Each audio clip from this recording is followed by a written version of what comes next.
Bonjour à tous, bienvenue au numéro 7 de la saison 2 de l'hebdo des Arrivages par Cage. Un numéro assez chargé d'abord parce qu'il n'y avait pas d'hebdo la semaine dernière et ensuite parce que de toute façon la semaine dernière c'était le Festival international des jeux de Cannes avec plein de sorties qui sont liées. Du coup, on démarre tout de suite. Et on démarre tout de suite avec le Petit Fantôme. Comme vous voyez sur la boîte, le Petit Fantôme, il a gagné le Kinderspiel des Jahres en 2005. Le Kinderspiel des Jahres, c'est le jeu de l'année enfant en Allemagne et il ne vient pourtant que maintenant en France. Petit Fantôme, c'est un roman enfant qui est extrêmement connu en Allemagne et pas tellement en France. En Allemagne, c'est l'équivalent du Petit Prince, c'est un jeu qui combine à la fois des composantes de mémoire, puisque vous allez devoir retrouver derrière les portes les images que le Petit Fantôme vous demande, et à la fois une composante d'habileté, puisque quand vous ratez, vous devez prendre un petit boulet noir et le mettre dans un des trous de la plaque de l'image sur le fond de la boîte. Une licence extrêmement forte pour les germanophiles, un jeu récompensé en Allemagne par le Kinderspiel des Jahres, le Petit Fantôme. Et on continue avec Tête à queue, un autre jeu pour les enfants de 4 à 7 ans. Vous allez devoir constituer un serpent. Le serpent, vous allez jeter le dé pour savoir quelle couleur de tuiles vous allez prendre, et vous allez pouvoir donc prendre des tuiles pour compléter votre serpent. Ce serpent que vous allez d'ailleurs pouvoir personnaliser à votre goût, puisque vous avez plein de stickers pour choisir comment il s'habille, les lunettes qu'il a, etc., les yeux qu'il a. Et l'objectif de la partie, c'est d'avoir la tête la plus proche de la queue. Donc vous allez pouvoir lui faire des tours sur lui-même, des vagues de façon à ce que voilà, la tête s'approche le plus possible de la queue. Il y a 3 modes de jeu dans la boîte. Un mode compétitif, donc où chaque joueur va jouer avec son serpent, et 2 modes coopératifs un peu différents avec des contraintes un peu différentes. Un jeu extrêmement simple pour les 4 à 7 ans, Tête à queue. Et on continue avec Monique. Monique, c'est un jeu d'ambiance assez simple, fabriqué en France d'ailleurs. Le principe est tout basique. Vous avez une carte sur le plateau. Là, par exemple, c'est la carte chanteur. Et vous allez devoir jouer une carte qui a un rapport avec cette carte. Par exemple, ici, j'ai Booba. Donc, j'estime que Booba, c'est un chanteur. Ça colle, il n'y a pas de problème.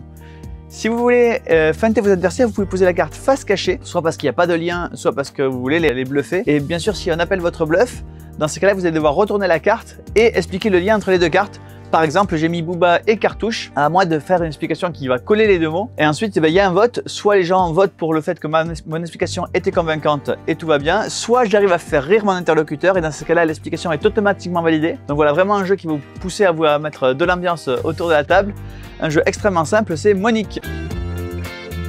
Et on continue avec Focult. Focult, c'est un petit jeu d'une toute petite boîte d'édition. C'est quasiment une démo, un premier tirage qu'ils ont fait. On en a récupéré quelques boîtes qu'on a remontées de Cannes. Donc on les a là à la vente et c'est assez exceptionnel. Le principe de Focult, il est très simple. Les auteurs du jeu sont allés voir sur internet et ont pris les pires notes qu'ont reçues les films les plus cultes. Et l'idée, c'est de retrouver quel est le film avec la description du film fait par quelqu'un qui a détesté le film. Par exemple, un film mou et cucu à souhait qui nous plonge dans la vie sordide d'une serveuse néo-baba fasciste vieille France de Montmartre.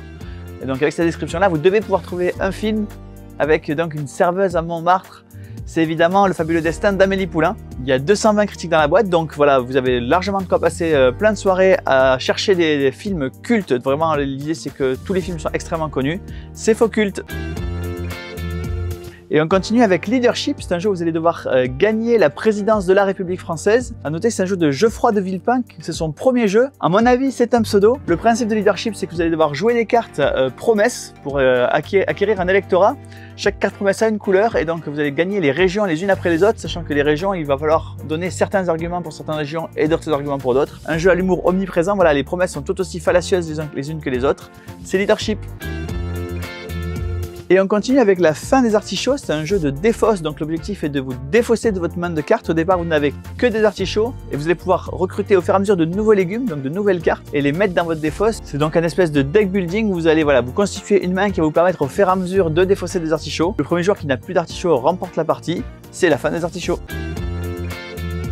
Et on continue avec Tribunal 1920. Mais Tribunal 1920, c'est un jeu qui se joue exclusivement à 2 joueurs, qui combine plein de choses, notamment des éléments de bluff, des pouvoirs que vous allez agréger au fur et à mesure de la partie, et un morpion. Le principe est assez simple, c'est qu'à chaque tour, vous allez récupérer une carte. Vous allez pouvoir placer des éléments sur votre morpion uniquement si vous avez les cartes qui correspondent, ou si vous réussissez à faire croire à votre adversaire que vous avez les cartes qui correspondent. Et évidemment, votre adversaire peut vous dire que vous bluffez, et dans ces cas-là, s'il a raison, vous ne mettez pas le pion.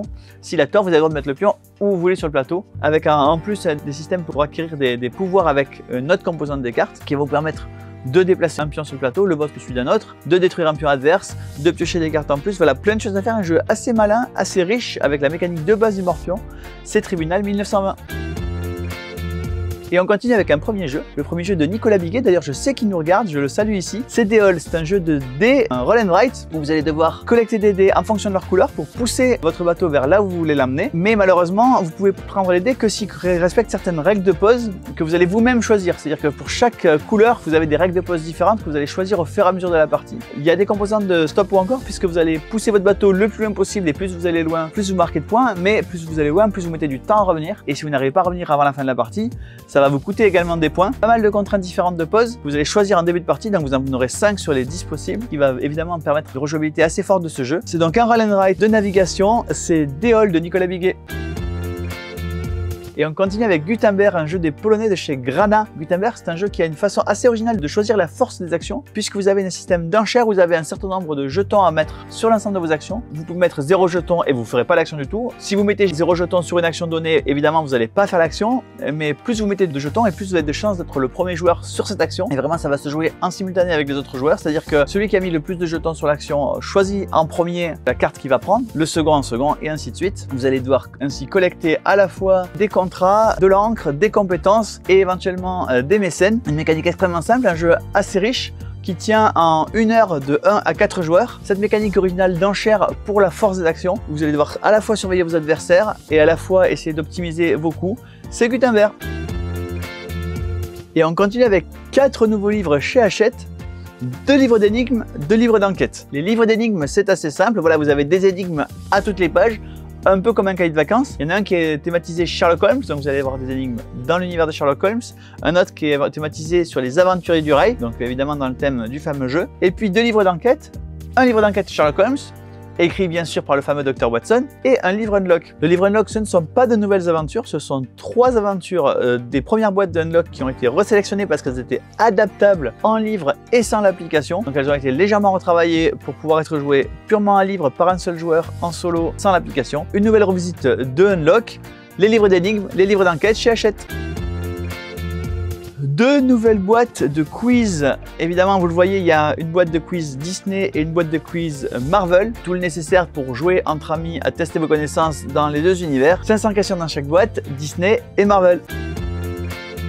On continue dans les jeux à forte licence, ici le Scrabble Star Wars, avec lequel vous pouvez jouer comme sur un Scrabble normal, avec évidemment le vocabulaire Star Wars qui vous est fourni, qui vous permet d'ajouter des mots au dictionnaire de la langue française. Et puis il y a un mode de jeu Galaxy, qui vous permet non seulement de créer des mots comme d'habitude ou des mots Star Wars, mais également au fur et à mesure de vous marquer des points, de remporter des pouvoirs spéciaux qui vont vous permettre de marquer des points un peu différemment. C'est le Scrabble Star Wars.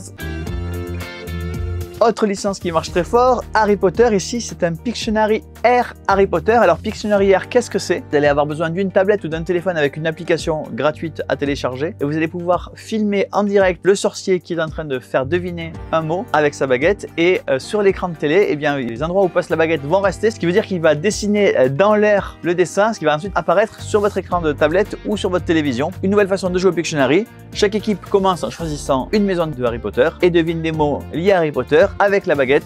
C'est le Pictionary Air Harry Potter. Puisqu'on parle de Harry Potter, on va y rester avec le nouveau Similo, le Similo Harry Potter. Similo, c'est un jeu que vous connaissez peut-être déjà, qui est coopératif où un joueur va essayer de faire deviner aux autres joueurs une carte parmi 12 avec l'aide d'autres personnages. Par exemple, ici, admettons que je dois faire deviner Neville Londubat, eh bien je vais dire peut-être qu'il est pareil que Tom Jedusor parce que c'est comme Neville Londubat, un étudiant de Poudlard, ou peut-être que je vais dire qu'il est différent de Béatrix Lestrange parce que c'est un garçon, une fille, il est en train de sourire ou pas sourire, il a un chapeau, pas un chapeau, bref, 2000 façons de faire deviner aux autres, mais l'idée c'est vraiment de rentrer dans la tête des autres joueurs. Le Similo Harry Potter.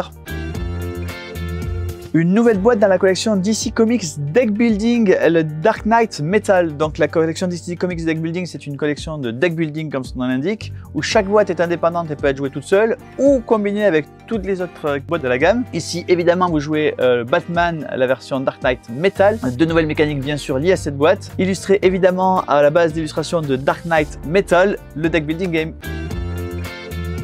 Toujours dans les super-héros, dans la gamme Smash Up cette fois-ci. Smash Up, c'est cette fameuse gamme où on mélange 2 tribus différentes pour faire un deck. Ici, de nouveau, une boîte indépendante, mais qui peut se combiner avec n'importe quelle autre boîte de Smash Up. Donc avec 8 factions, évidemment combinables avec les autres Smash Up. Donc vous pouvez les faire affronter Godzilla ou les chatons ou les bébés des autres boîtes. C'est Smash Up Marvel. Toujours dans les boîtes standalone, c'est-à-dire qu'on peut jouer toute seule ou combiner avec d'autres boîtes du même jeu, voici les deux nouveaux héros de Unmatch, le petit chaperon rouge contre Beowulf. Le petit chaperon rouge, c'est bien sûr le personnage du conte qui s'allie au chasseur, donc le petit chaperon rouge a un allié chasseur qui parcourt le plateau. Beowulf, c'est ce roi guerrier. Au plus il est blessé, et au plus son niveau de rage augmente et au plus il est fort. Une nouveauté dans cette boîte, la mécanique de porte qui va devoir s'ouvrir ou se fermer selon le cas et ça vous coûte des points de déplacement. Unmatch, petit chaperon rouge versus Beowulf dans le PK Game Pack Unmatch. Là aussi, une nouvelle boîte standalone, c'est-à-dire jouable toute seule ou combinée avec les autres boîtes de sa collection. C'est la nouvelle boîte de Disney Villainous, monstrueusement malsain. 3 nouveaux méchants de l'univers Disney. Donc vous avez Gaston de La Belle et la Bête, vous avez Madame de Trémène de Cendrillon et vous avez les terribles Seigneurs des Ténèbres de Taram et le Chaudron Magique, ce fameux Disney un peu spécial, à l'univers un peu différent des autres. 3 nouveaux méchants jouables les uns contre les autres ou combinables à l'envie avec n'importe lequel des autres Disney Villainous. Disney Villainous, monstrueusement malsain. Et on continue avec Bureau of Investigation, un jeu qui est basé sur le système de Sherlock Holmes Détective Conseil. Dans Sherlock Holmes Détective Conseil, c'est un jeu où vous menez des enquêtes pour le compte de Sherlock Holmes dans l'Angleterre victorienne. Ici, vous êtes plutôt dans les années 20 aux États-Unis, dans un monde où évidemment les grands anciens et Cthulhu existent. Donc vous avez des enquêtes à mener dans cet univers-là, quelques petits twists sur les règles, mais essentiellement, c'est le même système que Sherlock Holmes Détective Conseil, c'est-à-dire vous allez avoir des plans, vous allez pouvoir faire vos recherches vous-même, aller où vous voulez, vous allez découvrir ce qui se passe là où vous allez en ouvrant les carnets et en lisant ce qui s'y passe. Le nouveau Sherlock Holmes Détective Conseil, aux États-Unis en 1920, Bureau of Investigation. Une nouvelle boîte de Color Brain Junior. Color Brain, c'est ce jeu de quiz dans lequel toutes les réponses sont des couleurs, ce qui fait que tous les joueurs répondent en même temps en mettant leurs cartes couleurs face cachée qui sont la réponse. Ici, évidemment, ce sont des questions plutôt tournées vers les plus jeunes. Toutes les réponses sont toujours des couleurs. Par exemple, quelle est la couleur de la robe de Princess Peach ou quelle est la couleur d'un cornet de glace menthe chocolat. Il faut 3 couleurs. Je vous laisse réfléchir 2 secondes. 3 couleurs pour un cornet menthe chocolat. C'est évidemment le noir, le vert et le jaune Pascal Cornet, et vous l'aviez peut-être oublié, Color Brain Junior. Et on continue avec un nouveau My First Memory, donc consacré à Sam le Pompier. Évidemment, une licence extrêmement porteuse pour les plus jeunes qui sont souvent fans de Sam le Pompier. Une bonne occasion de commencer à jouer au Memory avec eux. My First Memory, Sam le Pompier. On continue avec des goodies pour le cliché du siècle, des standees qui au lieu d'être en carton sont maintenant en plastique et transparents. Il faut savoir qu'il y a tout ce qu'il faut dans le sachet pour jouer au cliché du siècle et à avant-première. Et comme d'habitude, on fait un PK Game Pack avec le cliché du siècle, avant-première et les standees en plastique transparent. Et on continue avec 2 extensions pour Australia. Australia, c'est un jeu assez original où les grands anciens existent et sont plus ou moins gérés par les humains. Ils ont simplement conquis l'Australie et donc les humains vont essayer de reconquérir l'Australie avec à la fois une composante coopérative puisque les joueurs essayent de se débarrasser des grands anciens qui peuvent gagner et à la fois une composante compétitive puisque c'est le joueur qui a le plus de points qui remporte la partie. Donc voilà, le jeu peut gagner mais les joueurs aussi. Il y a ici 2 nouvelles extensions qui arrivent avec la revanche des grands anciens qui permet à un joueur de jouer les grands anciens et Tasmania qui est en fait une nouvelle carte qui est extrêmement modulable puisque vous allez pouvoir créer votre carte en fonction de vos parties. Des cartes assez petites, donc voilà, consacrées plutôt aux parties de 1 à 3 joueurs, sachant que c'est plutôt pour 1 à 2 joueurs normalement, plus un 3e joueur si vous avez à la fois Tasmania et la revanche des grands anciens. Comme d'habitude, on fait un PK Game Pack avec Australia, Tasmania et Australia, la revanche des grands anciens. Il a gagné l'As d'or et voici que cette semaine arrive son extension. C'est évidemment d'une Imperium. L'extension s'appelle l'Avènement d'X avec pas mal de contenu dans l'extension, des nouvelles zones sur le plateau. On a retiré une certaine partie du plateau qui était finalement peu utilisée comme la partie qui permettait de convertir de l'épice en Solari. À la place, il y a des technologies à acquérir, des cuirassés à poser sur le plateau qui vont vous permettre à la fois d'avoir des soldats résistants qui peuvent conquérir une partie des actions de la même façon que les drapeaux le faisaient. Pas mal de nouvelles cartes intrigues, des nouvelles cartes combat, des nouvelles cartes à ranger dans vos decks avec 2 nouvelles mécaniques, notamment des cartes qui vous permettent de vous placer là où un adversaire s'était déjà placé. Il y a aussi 3 nouvelles maisons avec 2 chefs de maison par maison, donc 6 nouveaux personnages que vous pouvez jouer. Aussi des cartes qui vous permettent de faire leur effet non seulement au tour de révélation, mais également quand on les défausse ou quand on les détruit. Des effets extrêmement particuliers dans ces extensions, c'est l'Avènement d'X pour du Imperium. Et on continue avec la petite surprise qu'on a ramené de Cannes. Chaque année, le Fige édite un jeu spécial, plutôt une version spéciale d'un jeu qui a eu du succès. Cette année, c'était Fiesta de los Muertos qui est devenu Fiesta de los Juegos, où le mécanique est exactement la même que dans Fiesta de los Muertos. Simplement, au lieu de faire deviner des personnages, vous allez faire deviner des jeux, que ce soit le Molki, le Dixit, la Belote ou pour tout un tas de jeux. On en a pour vous expédier soit par nos boutiques, soit sur le site web. Et puis on a retrouvé dans un fond d'un entrepôt de Cannes, Unlock le masque de fer, qui est le Unlock qui avait été fait spécialement pour le Festival de Cannes 2020. Un scénario exclusif, assez facile, hein, c'est une difficulté 1,5, donc vraiment un Unlock pour les débutants dans Unlock ou pour ceux qui veulent absolument avoir joué à tous les Unlocks. Donc on a Fiesta de los Ruegos pour Cannes 2022 et Unlock le masque de fer pour Cannes 2020. L'hebdo des arrivages est terminé. J'espère que vous l'avez apprécié. J'espère que vous regardez aussi un petit peu les vidéos qu'on a fait pendant qu'on était sur le Festival de Cannes. Alain se démène pour vous faire tout un tas de vidéos. Je crois qu'il va y avoir 4 ou 5 vidéos dans la semaine. Un truc affreux pour lui, mais super sympa pour vous, en tout cas je l'espère. Et moi je vous dis à la semaine prochaine pour le prochain hebdo.